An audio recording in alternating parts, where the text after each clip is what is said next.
Hindi ka lulubog. Kahit malakas ang bagyo, kasama mo siya. Reflection from Matthew chapter 8. At ito po ang sinasabi sa Matthew 8 verse 23 to 27. Sumakay si Jesus sa bangka at sumunod sa kanya ang kanyang mga alagad.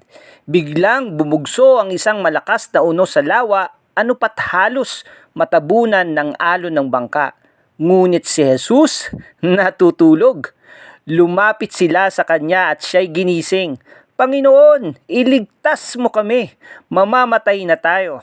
Sinabi ni Jesus, bakit kayo natatakot? Napakaliit ng inyong pananampalataya. Pagkatapos, tumindig siya at sinaway ang hangin at ang lawa at nagkaroon ng lubos na katahimikan. At ano nga ba ang mensahe sa atin ngayon ng scripture na ito? Welcome to Morning Mirror, your daily reflection. Kapatid, may mga bagyo sa buhay na hindi mo naman inimbita, pero bigla na lang dumating. Ito yung mga problema, panghihina ng loob, sakit, takot, uncertainty, pagod at kadalasan ang mga bagyong ito biglaan. Sabi nga sa scripture, biglang bumugso ang malakas na unos. Ganyan ang problema. Bigla na lang. Yes, minsan naman expected na. Pero kahit pa expected na, kapag nandyan na, iba pa rin ang bigat. Ramdam na ramdam mo pa rin. Ang mga disciples, nasa bangka sila, pero may bagyo pa rin. Yes, as in, kasama nga nila si Jesus, pero may bagyo pa rin. Ang presensya ni Jesus sa bangka, hindi ibig sabihin wala ka ng bagyong mararanasan. Pero, eto rin naman ang katotohanan na pwede mong panghawakan. Yes, may bagyo ka pa rin ngayong mararanasan, pero hindi ka naman lulubog mag-isa. At sa gitna ng bagyo, si Jesus natutulog. And for the entire Bible, dito lang sa eksenang ito mababasa nating natutulog si Jesus. As in, kalmadong kalmado. Meaning, hindi siya surprise. Hindi siya threaten. Hindi siya nagpapanik. Yung surprise sa disciples, kay Jesus, normal lang. Pakinggan mo ito, kapatid. Bakit nga ba habang panik ang mga disciples, si Jesus payapa? Bakit? Dahil yung storm nasa labas ng bangka, wala sa loob.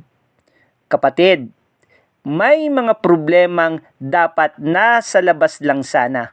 Pero di natin namalayang pinapasok na natin sa puso natin, sa isip natin, sa bahay natin, sa relationship natin, sa identity natin. At yan ang dahilan kaya tayo unti-unting nauubos. Friends, come to think of it. Yung mga fisherman, mga seasoned fisherman sila. So, sanay na sanay sila sa lawa. Kaya siguro hindi nila agad ginising si Jesus. Kasi ang sabi nila, kaya pa natin to. Kontrolado pa namin ang sitwasyon. Maayos pa namin ito. Pero dumating yung point na habang sa sarili nila sila nagtitiwala, lumulubog na pala sila. At minsan, ganyan din tayo. Hey, hanggang kailan mo ba bubuhatin mag-isa ang sitwasyon? At eto na nga, nang na-realize nilang lahat na lalong lumalala ang sitwasyon, ginising na nila si Jesus at iisa lang ang kanilang sumbat sa kanya. Wala ka bang pakialam? At ito ang katotohanang nakapaloob sa kanilang pagsita kay Jesus. Hindi lang pala bagyo ang problema nila. May storm na rin pala sa loob nila. Kaya nung ginising nila si Jesus, may tension na agad. Ano ang sabi nila? Panginoon, mamamatay na tayo.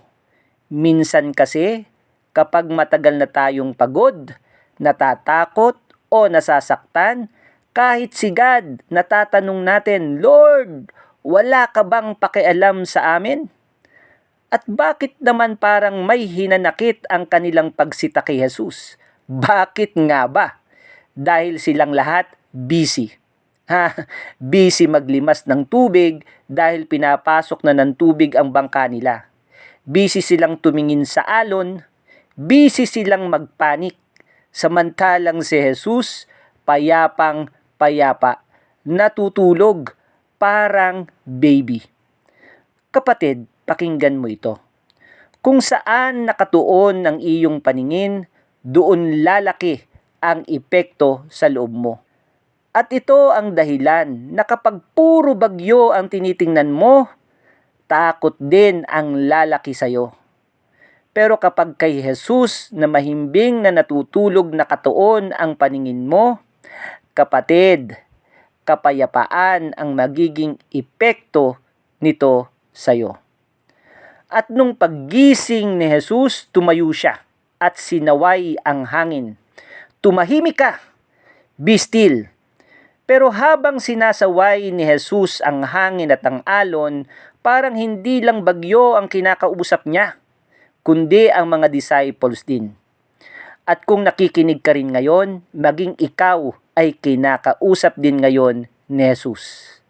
Anak, kumalma ka, tumahimik ka, be still, as in, still trust in me, still believe in me, still stay with me, still hold on to me. At eto na, sa kabila na na-experience nilang bagyo na akala nila ay katapusan na nila, na akala nila ay ikamamatay na nilang lahat, eto ang pinakamagandang part. Hindi natapos yung kwento sa gitna ng bagyo. Nakatawid sila. Nakatawid silang kumpleto. Walang nawala, walang naiwan, pero may nagbago. Kasi minsan, ang totoong miracle, hindi yung pagkawala ng bagyo, kundi yung transformation matapos mo itong malampasan. May mga tao ngayon, pagod na, lumalaban, naglilimas, natatakot, pilit, kinakaya ang lahat ng bigat, at baka iniisip mo, Lord, wala ka bang pakialam? Pero pakinggan mo ito. Hindi tahimik si Jesus dahil wala siyang pakialam. Tahimik siya dahil alam niyang hindi ka lulubog. Bakit? Dahil kasama mo siya. Let us pray. Panginoon, salamat dahil kahit may bagyo kaming nararanasan ngayon, kasama ka namin. Lord, kapag natatakot kami, turuan mo kaming tumingin sa'yo at hindi sa alon. Kapag pagod na kami, ipaalala mo sa amin na hindi namin kailangang buhatin lahat mag-isa. At kahit tahimik ka minsan, turuan mo kaming magtiwala sa'yo, lalong-lalo na sa gitna ng katahimikan mo. Sa pangalan ni Jesus, Amen. Kapatid, malakas ba ang bagyo sa iyo ngayon? Wala kang dapat ipangamba. Una, ang bagyo ay nasa labas ng bangka. Wala sa loob. And yes, malakas man ang bagyo sa iyo ngayon, tandaan mo ito, kapatid. Mas malakas ang Diyos na kasama mo sa loob ng bangka. Kaya siguradong hindi ka lulubog. Amen.